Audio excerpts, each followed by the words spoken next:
Have any of you heard the US being referred as Uncle Sam? Most Americans easily recognize Uncle Sam as a symbol of the United States or a national nickname.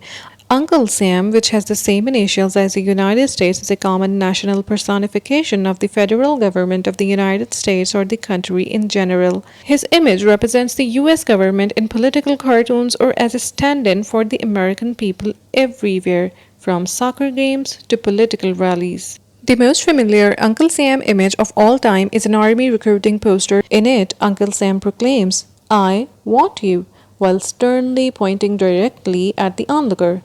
Samuel Wilson, a meatpacker from New York who supplied barrels of beef to United States Army during the War of 1812, stamped the barrels with US for United States, but soldiers began referring to the grub as Uncle Sam's. The local newspaper picked up the story and Uncle Sam eventually gained widespread acceptance.